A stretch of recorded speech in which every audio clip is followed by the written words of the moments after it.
Playoffs? Don't talk about it. Playoffs? You kidding me? Playoffs? I just hope we can win a game. Another game. I'm sorry, Coach Mora, but indeed here today on Shots from the Hip, we're going to be talking about playoffs coming up next. Welcome to Shots from the Hip podcast, brought to you by Royal Retros on the Shotgun Sports Network. Here are your hosts, Jason Bizik and Oz Davis. Hey, hipsters watching on the Shotgun Sports Network YouTube channel or listening on Apple, Spotify, or wherever you get your podcasts. Please hit the like and subscribe buttons and hit the notification bell to be notified when we post this show or any other videos. Welcome to episode 13, and I'm glad you found that and shared that, because as soon as you sent me the rubric in the big production meeting, and I saw on the top playoffs with a question mark, I thought of that clip immediately, and I was going to play it sometime throughout the show. So I'm glad you found that. Oh yeah, this has been a tradition on my other show, The Rouge, White, and Blue with Joe Pritchard. This might be Joe Pritchard's favorite clip in the world. So every time the CFL playoffs come around, playoffs! You're talking about playoffs? I'm just trying to win a game. What are the great... I don't even know what you would call that. Later on, of course, the internet became famous for meltdowns. Dennis Green, the Cardinals are who we thought they were, or the Bears are who we thought we were. This thing. Now, I don't even know if you would call this a meltdown. It's just kind of funny. It's just kind of sarcastic. But yeah, one of the all-time great sporting clips. Absolutely. Yeah. Yeah, and of course, the reason why both of that came to our minds and why the caption of this big show is playoffs is because we're entering playoffs in two sports leagues. More sports leagues, but only two that we care about and cover right now. I mean, the WHL's in playoffs and all that kind of stuff, but yeah, way back in the day in 2025, in the old days, when we were talking about forming this show for the Shotgun Sports Network, my premise was just, this is the way my personal sports fandom is operating these days.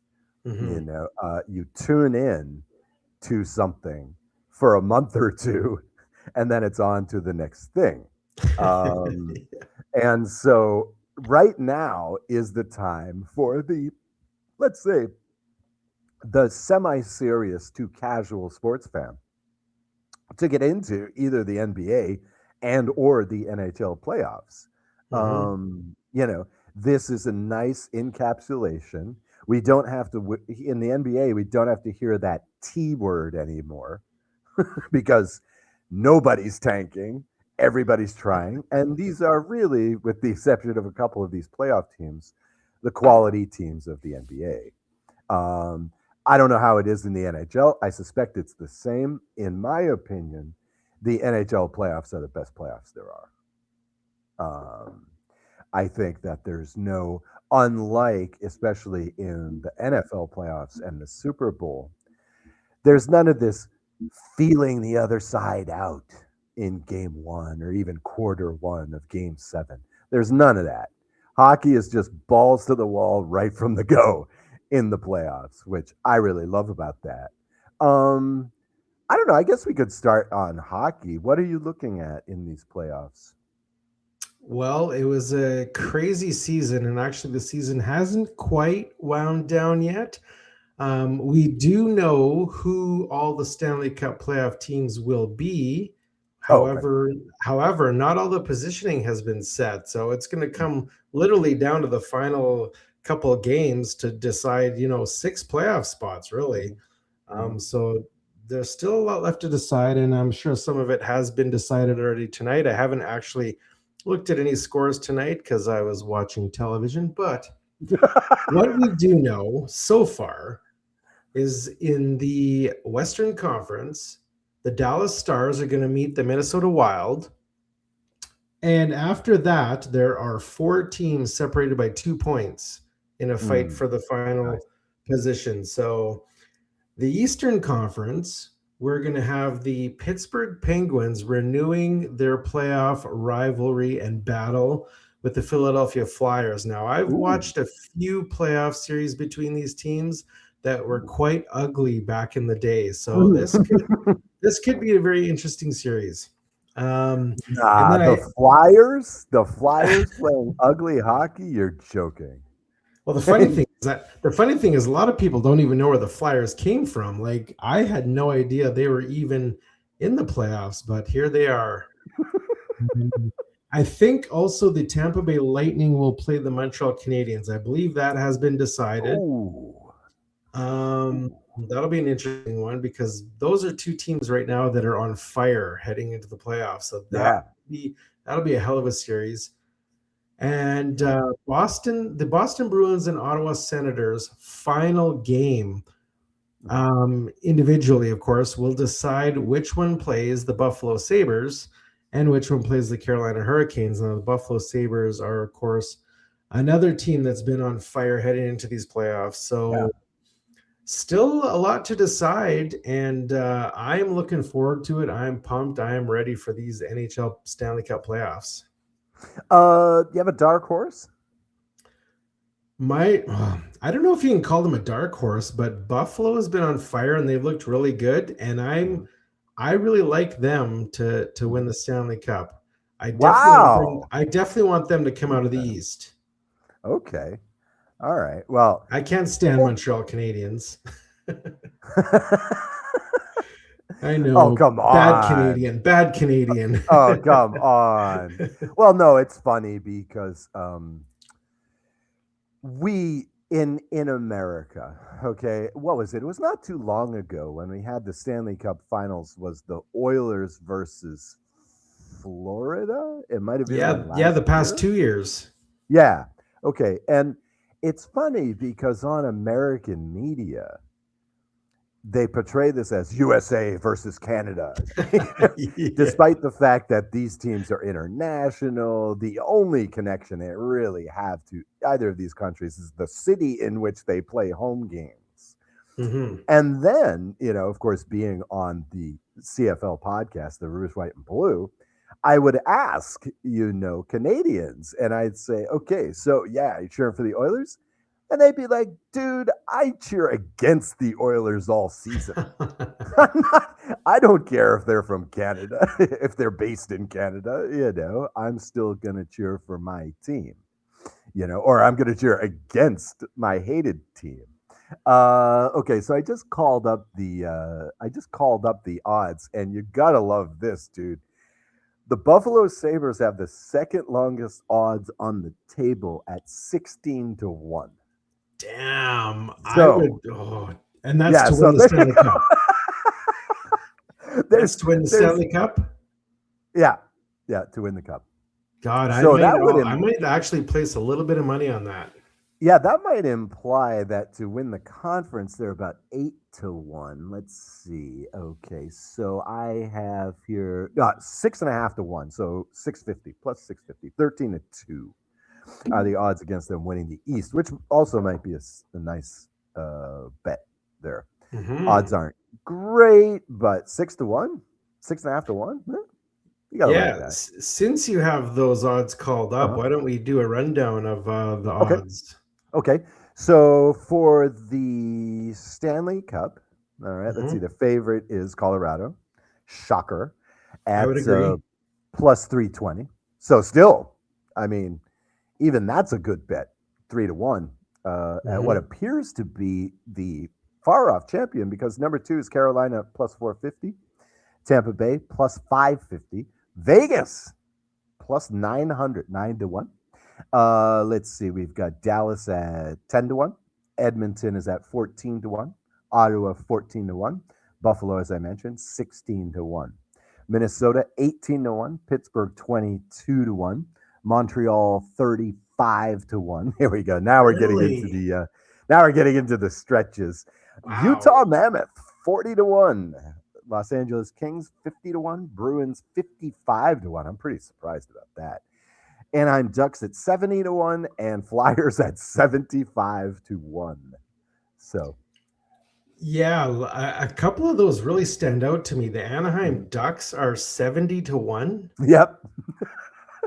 That And strikes me as odd because Anaheim, well, I mean, they've fallen a little bit the last couple weeks here, but they've yeah, been hot down the stretch. Like, yeah, man, they've kind of cooled off. Anaheim is, let's see, I'm trying to find the conference here. Anaheim is 25-1 to win the East. So, wow. I mean, the West. West. So Yeah. basically, they don't like the Western Conference winner in the Stanley Cup at all, basically. Wow. The book favors the East by quite a long shot to win the actual cup Boston itself. doesn't surprise me because Boston's been hot and cold all year, so that's not a surprise. Yeah. Yeah. Yeah, my favorites to come out of the West have to be Colorado and of course Vegas. I mean, Vegas has been unbeatable the last 2 weeks, so Those are your favorites. Colorado is plus 160 only to win the West, and Vegas is 4-1 to win the West. So there you go. There's another value bet. If you really like Vegas to win the West, 4-1. Can't sneeze at that. No, that's not bad at all. Yeah, that's some good odds there. So anyway, for the degenerate gambler, those are your tips on the NHL. Take it from the pros. No, we're not pros. Oh, sure. I mean, I'm definitely not. Yeah, no. If you mean I'm betting money, okay, I'm a professional. If you mean I'm winning money, then I'm an amateur. I actually do pretty well at NFL and CFL, but anything else is a joke. I'm terrible. However, I would like to say, segueing into the NBA playoffs, nobody will believe me. But I wish I had done this show yesterday because in the NBA play-in games, I did have the Hornets, who this morning, my time, last night, U.S. time, the Hornets actually did beat the Heat 127-126 in overtime. Damn. So already, we're in the thick of things in the NBA. I also have good money on the Portland Trailblazers to beat the Suns, and right now, almost at halftime, it is 60-51 Trailblazers. Yep. True story. We're starting the play-in tournament today, as I just mentioned, and it's weird that we've really only had this play-in tournament for like 5 years. They wanted to start this tournament following the 2019-2020 season, but of course, strange things happened in 2020. And so the play-in was basically a one-game playoff on either side. All right. So, but since 2021, we've had the full-on play-in, and unfortunately, as a Lakers fan, I've become quite the connoisseur of this thing. The Lakers have had to play through this tournament in 2021, 2023, and 2024. Thank God we were competitive Not this year. Yeah, nobody wants to play in this thing. Even LeBron doesn't want to play in this thing. And yet the Lakers probably have played in the second most of these things. Besides, the poster child of this tournament is the Miami Heat. The 2023 Miami Heat started in the 8th spot, lost the first game, and then had to come back in the fourth quarter against number 10 Chicago. After that, got all the way to the finals. So it's wild that with this disparity in the NBA, basically, if you're a true NBA fan, you're waiting for this play-in because this really eliminates all the non-contenders. This year, even the number 9 Hornets, number 10 Heat. In the West, number 9 is the Los Angeles Clippers with Kawhi Leonard, Number 10 is the Golden State Warriors, former champs with, Stephen Curry and the boys. Mm-hmm. So, this play-in tournament has become quite the interesting little wrinkle in the NBA. But the play-in is just the beginning, especially in the West. We're not giving these play-in teams much of a chance against the beastly Oklahoma City Thunder and San Antonio Spurs, who, geez, since maybe the first month of the season, fans have been expecting them to meet in the Western Conference Finals. However, it's kind of interesting what's happening at the top. The number 3 seed was the Denver Nuggets, and it was quite refreshing after hearing about tanking for about 2-3 months. That Game 82 in the NBA actually gave us some really wild stuff. Denver, number 3 seed, played San Antonio, number 2 seed, on the last day of the season. Denver played mostly scrubs. Jokic was in there for about half the game, but they were playing mostly scrubs, and they won to get the number 3 seed. Now, I don't know if that's what they wanted to do, because the story in the West is going to be, well, one of the big questions in the first round in the West is, what can the Lakers do without Luka Doncic, without Austin Reeves? I mean, literally, they're losing 60 points a game by losing these two guys. But we have LeBron, okay? Now, LeBron James is 41 years old. He has taken worse teams than this, I would argue, to the championship series single-handedly. Can he do it when he is 41 and he has just adjusted to being the third option on one of the league's highest scoring teams? Can he adjust back? Last few games seem to suggest that he can. And as a Laker fan, you have to love the matchup against the Rockets, who have been very nice on defense, but very low-watt shooting team, and have a lot of karma issues after the very strange Kevin Durant incident during the All-Star break, where it was revealed that he was basically talking a lot of smack on either social media or just, in texting about former teammates. Probably the best line of that whole thing was his nickname. Well, supposedly his nickname for Russell Westbrook was triple double cocaine bear, which you gotta love that. Doesn't really roll off the tongue, but highly descriptive of Russell Westbrook's play. But since then, the Rockets have had a lot of, as you can well imagine, a lot of chemistry issues, shall we say, because of this little incident, because, I mean, imagine if LeBron James had done something like this. He wouldn't be nearly as well liked by his Laker teammates as he is right now, really taking on that adaptive position. Right. Some other items of note, because I don't want to turn this into the Lakers podcast. One of the big problems. One of the big problems with the NBA first round is typically that there's a lot of blowouts. These first round games have not been very suspenseful in recent years. In fact, and is that because the first seed plays the 8th seed? Is that how they do it in the NBA? well, it's the first seed plays whoever is the 8th seed coming out of the play-in tournament. Right. Okay. Right. But yeah, basically those 1, 8, 2, 7s, and very often the 3, 6 ends up being quite the mismatch in these NBA tournaments. In fact, one good bet to make that I have found is this. If you like a team, especially the favorite, all right, here's what you should do. You should bet on that team to win, just money line. You should bet on that team minus the points, and then Bet on that team minus the 9.5. All right.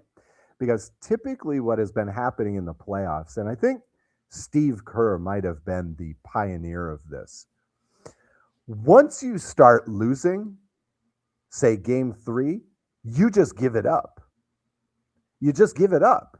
You take your starters out, you put in your scrubs, you say, okay, we lose game 3, we're down 2-1. Let's start prepping for game 4. So very often these teams will concede defeat in these playoff games just because there is a tomorrow. Right? You can't count on this for game 7. And they want to rest the starters. Right. In previous years, this first round has seen a lot of double-digit wins. And you're talking about some of these games in the East, especially some of these first-round playoffs in the East here. And, there's lots of potential for these one-game blowouts or whatnot. Hold on just a second there, fans. I should have this memorized, but I'm just trying to call up the playoff schedule here, and then we can talk a little bit of odds. Okay, so over there in the East, I'm looking mostly at Cavaliers Hawks, which is not typically a couple of teams that you watch. However, there's some interesting things going on here. The Hawks, ever since trading Trae Young, who for 8 years was supposed to be their franchise player, they have gone 30-14. Okay. In fact, they're also on this is a 28-10 run. Literally, the Hawks are the hottest team in the East right now. Wow. I should point this out, however, that there is a caveat on this. Since there is so much goddamn tanking in the NBA, it's very hard to look at these marks. The Hawks coming down the stretch got to play, for example, the Wizards twice, with Trae Young. They actually got to play the Wizards twice. And the Wizards haven't been trying since about 2015. So it's hard to I can't go with my typical thing about, who's the hottest team going into the playoffs this year. There's just too much obfuscation. There's just too much tanking. But I'm looking at that Cleveland Hawks series because the Hawks are flying under the radar. Nobody really pays attention, but they've been hot. The Cavaliers have also been hot. I think they are, if I recall correctly, they are 25-6 since getting James Harden. However, James Harden in the playoffs, to an NBA fan, that's all I need to say. You're not liking the Cavs' chances too much based on purely James Harden. I mean, outstanding player, probably Hall of Fame player. But it's just wild, the diversity. Once he hits the playoffs, he turns into, it's pure Jekyll and Hyde stuff. He just turns into a pumpkin every time we hit the playoffs. I think you might have your series mixed up because I think the Cavaliers are playing the Raptors. Oh, did they switch that? Yeah, that last game. Oh, no. Oh, yeah. Yep. You got it. That's the only. I don't know who the Hawks play. I just know Atlanta's drawing the Knicks. Yeah, I just know the Cavaliers play the Raptors because we're in Canada, so all we hear about's the Raptors. Yeah, sorry for that. Sorry. Yeah, no worries. See, game 82. I was all set to talk about Cleveland, Atlanta. Now, okay, because of that last game 82, Atlanta they lost the game, they fell, they drew the Knicks. Okay, now the Knicks started the season extremely hot, have cooled off tremendously. This could be an upset. People are expecting great things about the Knicks, but I kind of like Atlanta, especially in this first game in New York. If you're talking Cleveland, Toronto, again, Toronto is another team. They started this year something like 15-4, I believe. Since then, they've been basically a 500 team. Okay, Cleveland is rejuvenated thanks to the Harden trade. So I kind of like Cleveland to advance here, But if Cleveland does in fact draw Atlanta in that next round, I'm going Atlanta all the way on that one. For a lot of these teams, you're waiting till the second round. Denver, Minnesota, probably be a good matchup just because Anthony Edwards, the Ant-Man, has really risen his game in the playoffs. He's the anti-James Harden. He's been known these past couple of seasons as the giant killer, and Minnesota has played in both Western Conference championships in the past 2 years. So Denver is not, they do not have an easy one here. Many people questioned why they won that last game, because I think both Denver and the Lakers would much rather have the Rockets than the Timberwolves. The Timberwolves get scary in the playoffs. Eastern half. What else can I? No, that's pretty much all I need. Again, this first round, we've got a few good matchups this year, but I'm really looking for the second round for things really to get going. The play-in, of course, is fantastic. All right, let's see. I'm just calling up the odds on the NBA champs. Okay, well, wow. Okay, I'm shocked here because, no big surprise. The Oklahoma City Thunder are getting just plus 110 to win the championship. So they're basically 50-50 odds, minus 160 to win the West. And somehow the Spurs are 5-1 to win the championship. Okay. There seems to be this idea that you have to go through it, right? You have to lose in the NBA playoffs before you finally break through.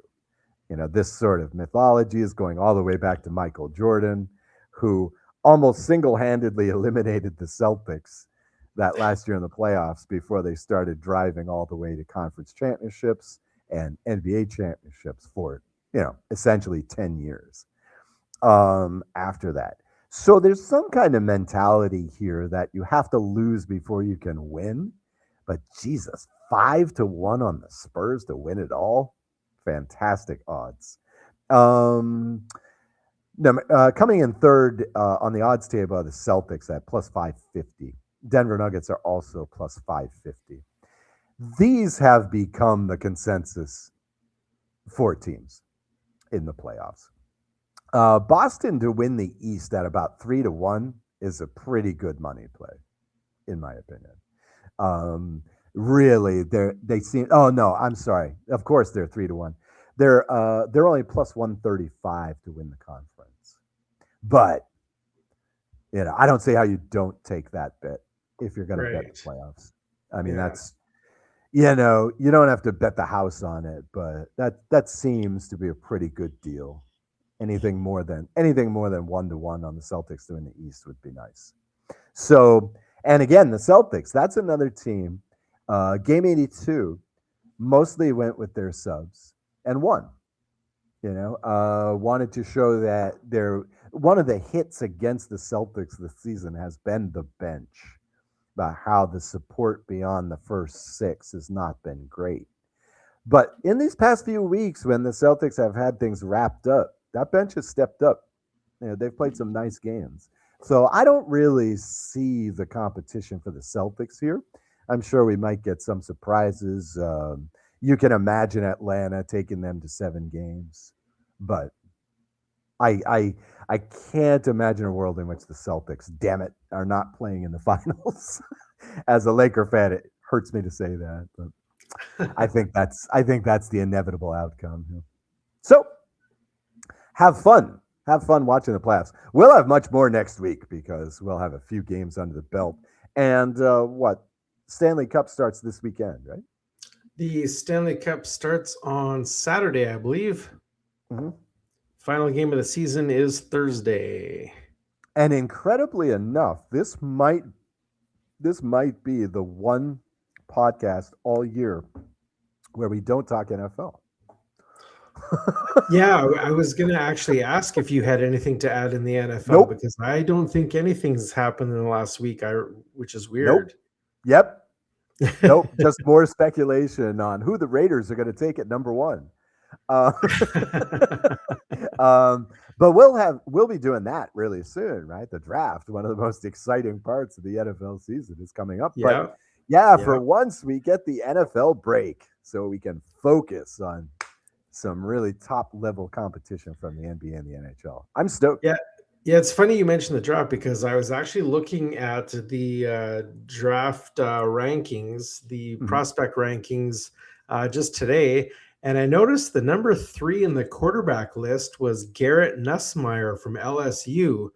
And I had the pleasure of watching Garrett Nussmeier play Vanderbilt at LSU a couple years ago, and man, he was incredible to watch. I don't know if it was just because they were playing Vanderbilt, but it Yeah. was an amazing performance. And I'm curious to see who he goes to.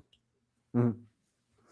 Yeah, for me, the one that I'm really looking at is poor Jeremiah Love.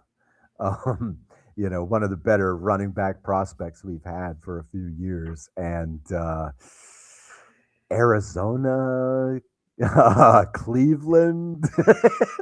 So I'm feeling a little bit bad for Jeremiah Love, but that's one that I'm looking at.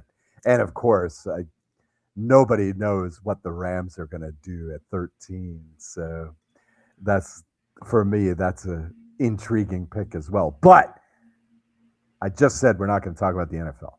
So next week. Yes, this is true. This is true. We'll talk about NFL next week, I'm sure. So, Well, why don't you talk about Royal Retros? why don't I talk about Royal Retros? Okay. RoyalRetros.com is your one-stop site for retro sports memorabilia, mostly featuring teams from defunct leagues or at least defunct teams. We're talking about gear from the Old World Hockey Association, the Old American Baseball Association, the Old Negro National League and Negro American Leagues, and much, much, much, much more. I love this site. It's full of authentic reproductions and new spins on old styles, old logos, old looks, whatever. They also have a few original productions in their jerseys and in their baseball caps. And personally, I really enjoy the modernized reproductions of some of these teams. I really like some, for obvious reasons, I really like some of the NFL Europa redos that they have. And as an American, I also am quite fond of some of these old CFL USA uniforms. Who can forget the Sacramento Gold Miners? And who was it? The Miami Barracudas? Yeah. Who were the Barracudas? Yeah, exactly. Who never actually got to play a game. But Royal Retros has the gear. Best of all, for listeners of this show, you can get 10% off by by entering the discount code SFTH, that's shots from the hip, on checkout for 10% off everything in the store. 10% off for code SFTH, RoyalRetros.com. RoyalRetros.com. Check it out. You may spend several hours just looking. It's that kind of store. But don't spend several hours just looking. Make sure you buy. Well, yeah, buy. And enter that promo code SFTH. Yeah, the Birmingham Barracudas. Oh, Birmingham. Yeah, there they are right there in the middle of the screen. Man, look at those jerseys, eh? Yeah. The Memphis Mad Dogs. Yeah. Yeah. I gotta say, as much as I enjoyed the CFL USA experiment, Barracudas is a terrible name for Birmingham. It's a terrible, terrible name for that team. They just don't have that many Barracudas there. But some great stuff at Royal Retros. My God. I spend hours on this site, just looking at stuff, just gawking, window shopping. So, RoyalRetros.com. Enjoy. You know what I spend hours doing? I spend hours drinking coffee, and that leads me to our other sponsor. Rampage Coffee Company has partnered with us to keep all of our hipsters caffeinated. They don't just do coffee, though. They also have barbecue rubs and a full line of merch like hats, mugs, t-shirts, stickers, and more, of course. Head on over to rampagecoffee.com or visit the link in the description and use code HIP10 for 10% off your order. That's Rampage Coffee Company, a great Canadian company based out of Saskatchewan. Oh, really? Yeah. I did not know that. Yeah. Okay. The All barren prairies. Where all the finest coffee grows. Right. Right. Yeah. Well, you have that Brazil-like weather there. So, it's a natural. What is it? Hydroponic? I mean, are they I growing don't it know. hydroponically? I don't know how they do it. Uh, It's definitely hot and humid enough there. yeah. At least in the summer. Yeah, at least 6 weeks a year. Hey, let's jump right into the how should I put this? What would you call this segment of the show? What describes this segment of the show? The triple D's. This is discuss, debate, delete, right? That's what I've been calling it, discuss, debate, delete. This is, of course, the flagship segment of our show. Flagship, there we go. Yeah, here we go on Shots from the Hip. Let's talk, discuss, debate, delete, defer. Here's the way it works. This week, I will throw out 3 topics for Jason to choose whether he would like to discuss these topics, debate, or defer, or even delete. We will never talk about them again. This week, I have 3 topics for you. Let's go with the long-winded one first. All right. Yeah. I'm presenting this as a bit of a story. Okay, so here's part 1. Let's say here I am. I'm a middle-class guy. I'm on a medium budget. I got a couple of kids, and once a season, I take my kids to the local pro game. Unfortunately, I live in a town like Sacramento, so my home team, isn't very good. But the kids like to see the superstars coming to town. Here we go. We're playing the Lakers this week, and we're going to get to see Luka Doncic and LeBron James and Austin Reeves and stuff. The problem is, hey, the stars don't show up. They're taking DNPs. They're on load management, whatever. My team loses anyway, and the kids are disappointed. Okay, so the discuss, defer, debate topic is, what can be done about this situation? All right, subject number 2. A little bit shorter.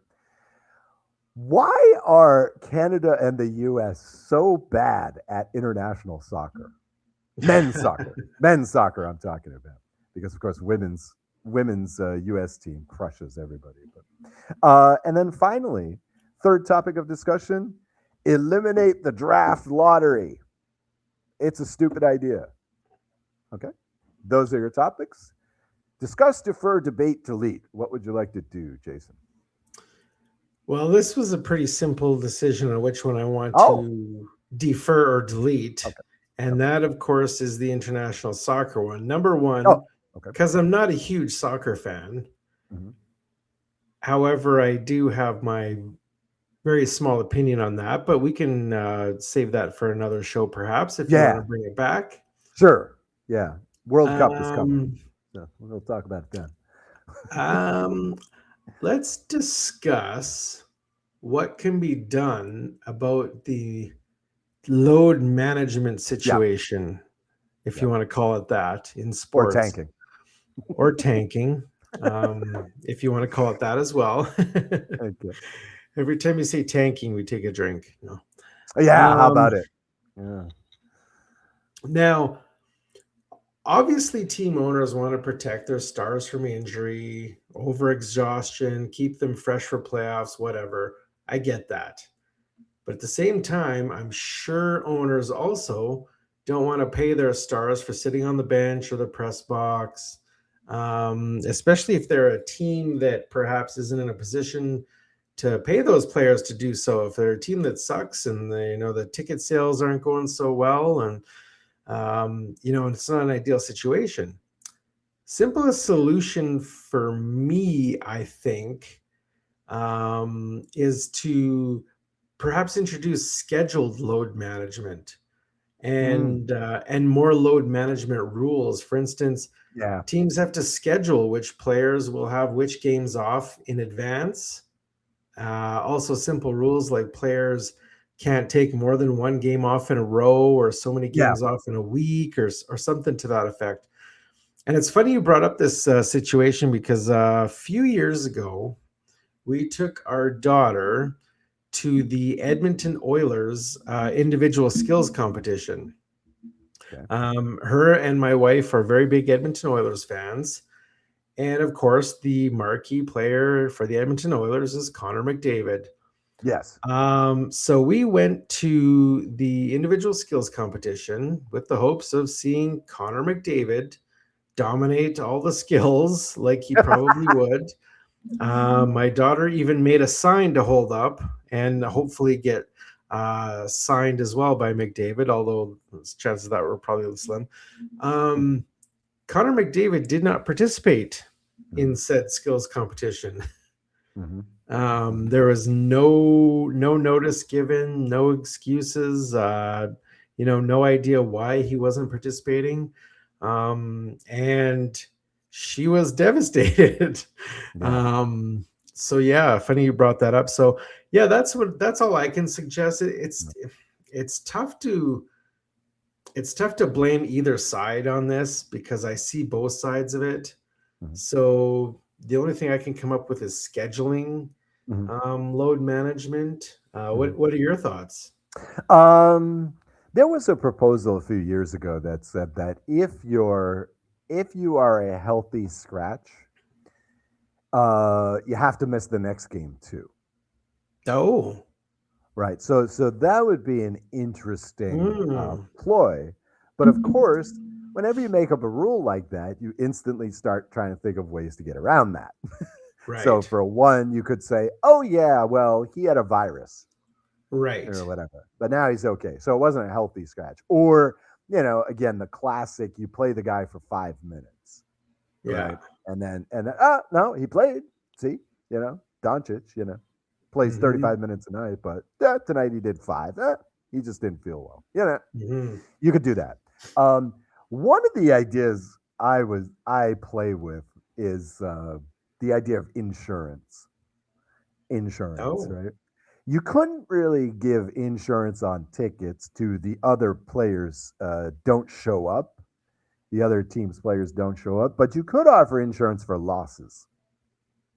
Oh. Now, the downside to this would be maybe in the fourth quarter you start cheering for your team to lose, so you could save a few bucks. But yeah, I'm not sure what to do about this. I'm happy that you said you see both sides because, again, I've made this argument before. If you think about club soccer, especially in Europe, the regular season, they're only playing one game a week. But these higher up teams are playing, Champions League. Yeah. They're playing in these other cups, other cup tournaments, whatever. And so you might have 3 games a week. Well, there's no way you can play your starters in all 3 games. This is something we saw in The Damned United when our hero, the sociopathic coach, decided to play his quality players against, his rival team in England versus, playing the quality players in the Champions League and advancing. Right. But these are the kind of choices you have to make in soccer. Well, basketball is similar. Some of these teams might be playing 4 games a week, and it's just in Europe, people have accepted this. It's part of the strategy. Again, we saw that in The Damned United, right? Yes, we have too many games this week, so you're going to have to choose which guys play which game. But it's hard to do that to the guy that sees 1 game a year. It's hard to explain that to the guy that sees. I mean, I guess it's not too hard to explain, but it's impossible to explain to the kids, right? How do you explain? How do you explain like salaries and load management to kids, right? They just want to see, Steph Curry. So, And the other thing is, I don't recall load management ever being an issue, 5 years ago, 10 years ago, Yep. This seems to only be a thing in the last few years. Yeah. Well, I feel like the Spurs were the first pioneer of this thing, Greg Popovich, because the Spurs got to the point where they realized that they're going to make the playoffs every year. Right? And they also realized that they don't necessarily need to go in at number one seed. Mm-hmm. And so, Popovich scheduled this whole season based on winning between 55 and 60 games. There was the famous incident when he sat out Tim Duncan, and so as a healthy scratch. And so in the box the next day, you usually have DNP, and then you have some kind of reason. Well, there's this one day when the reason was DNP old. That was the reason Popovich gave for sitting Duncan on game 60 of the season or whatever. Huh. Old, right? So I feel like the Spurs might have been the first one to do that. Of course, the Lakers of that time would never do that because they had Kobe Bryant who wanted to play every minute of every game. So there's no chance of tanking there. No chance of resting there, of load management there. But it makes sense strategically. As a response to that, the NBA took away most back-to-backs. They took away most 3 games in 4 nights scenarios, which is kind of a bummer because that was an easy bet for the better. Was take the team that's the visiting team playing their 3rd game in 4 nights. That was a winner something like 80% of the time, even against the points. So I don't know. It's a hard question, and I feel like a lot of this goes back to the tanking questions. Again, the NBA, wow, that is their problem this offseason is what are we going to do about this tanking? What are we going to do about this? So we will see. I can't imagine that you could extend the NBA season any longer. So I don't know. I just wanted to know your thoughts on that, if you had any fresh ideas. So, yeah, no, it's... Anyway. Yeah, tough one. We may come back to this. Yeah. After the NBA team meetings. Yeah. They may have a solution. Yeah, and you speaking about tanking leads right into the topic I want to debate, which is eliminating the draft lotteries. I say no. Now, really? Well, the draft lottery was introduced to prevent tanking because without a lottery, the worst record isn't always guaranteed the top pick. Right. With a lottery, losing doesn't guarantee anything. For example, the NHL actually adjusted its lottery rules specifically to curb blatant tanking. They capped how much a team can jump in the lottery. So teams can only move up a maximum of 10 spots. Yeah. So if you finish 12th last, you cannot win the number 1 pick. Yeah. Only the bottom 11 teams have a shot at number 1. A team can also only win the lottery only twice in a 5-year span. Oh, wow. And if a team has already won twice, they cannot win again during that window, even if they finish last.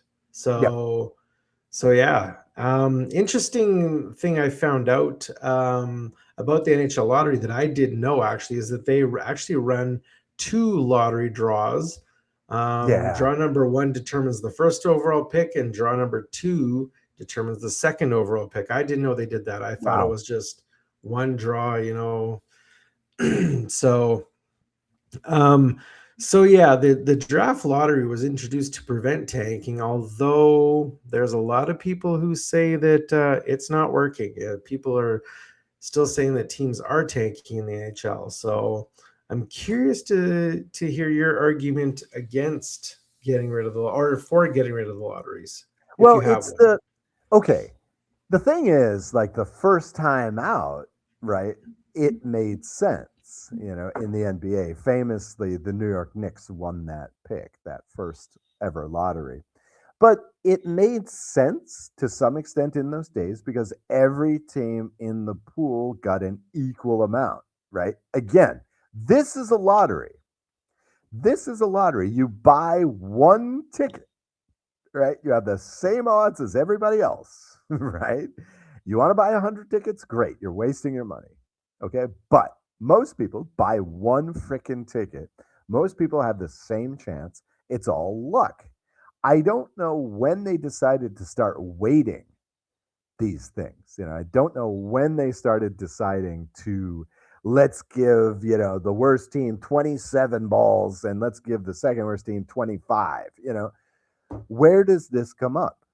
I think one thing, if you really want to keep these things, one thing you can do is just level out the odds. Now, the question then becomes not who's going to be the worst team, but who's going to be the best worst team.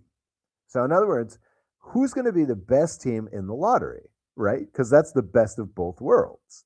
You win, say, 45% of your games, so your fans aren't having a revolution, but you have the same chance as the team that won 20 games. That's the problem there is, okay, so maybe you're tanking out of the playoffs like the Mavericks did a few years ago, famously. Lost the last several games so they could miss the playoffs and get into the lottery. So you can't really do that either. One radical solution is, hey, just put everybody in the lottery. I thought of that. Yeah, just put every team in the lottery. Sure, why not? Why not? Another solution, and this is the radical one, is, hey, why don't we just go back to like no draft at all? Why don't we just do like they used to do in Major League Baseball, where it's like, hey, sign whoever you want. You can afford it, sign them. Another suggestion I heard recently, and this would be awesome, but there's no way we're going back to this, is make the teams regional again. So in other words, you're the Los Angeles Lakers, you get first dibs on anybody coming out of Southern California. And you could extend that to, maybe college team, whatever college they play for. Now, in a situation like that, you could have the situation where NBA teams are grooming these players from a very young age. But this happens anyway. The Utah Jazz has they basically have an established program with Brigham Young University.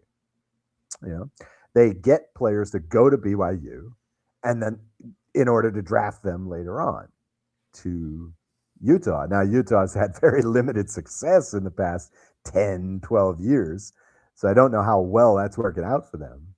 But I don't know.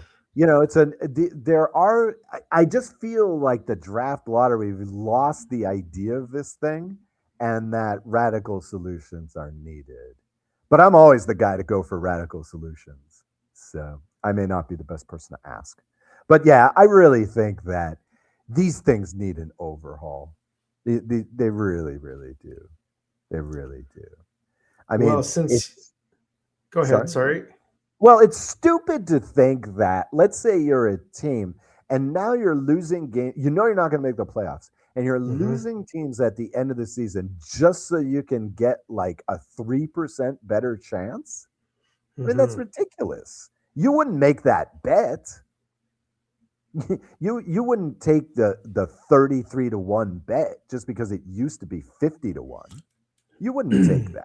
Well, at the same time, if you're already out of the playoffs, you're not losing anything by losing more games. Well, you're losing the respect of your fans. Maybe there are other possibilities. Now, look, here's one thing that I forget who said this, but ever since then, I've been really thinking about it. You talk about how teams have team culture. Right? And it's a very abstract idea, especially with people moving in and out all the time these days. But if you have a franchise who year after year is tanking. And, in the NFL, it's a great example too. If you have a team year after year where you're just rebuilding, kind of like the Raiders, where you're Or just the Jets. rebuilding. Yeah. Year after year, you're rebuilding. Next year, it will be fine. You're not teaching guys how to win. You're not. All they're learning is to put on the uniform, go out there and play for 60 minutes. Mm-hmm. They're not learning how to win. That's a skill. This is the reason why the Spurs are 5-1 to win the championship. We think they don't know how to win in the playoffs. And I'll tell you what, if you've been tanking for 6-7 years, you don't know how to win in the playoffs. You don't know how to win in the regular season anymore. Yeah. Because you adapt this loser mentality, right? And that's the thing. If you're out of the playoffs and the lottery odds are even, you're going to try and win, right? You're going to go back to that old thing we used to do. You're going to develop your young players. Mm-hmm. You're going to try new plays. You're going to try new zone defenses and stuff like this. But, if you're just playing to lose, you're playing to lose. There's nothing to be gained by that. Yeah. And so, for me, this is the problem. Now, while I was actually thinking about this and researching possible solutions, I came across something called the Gold Plan. Have you heard of this? No. What is the Gold Plan? So the Gold Plan was first proposed in 2012 by a PhD student named Adam Gold.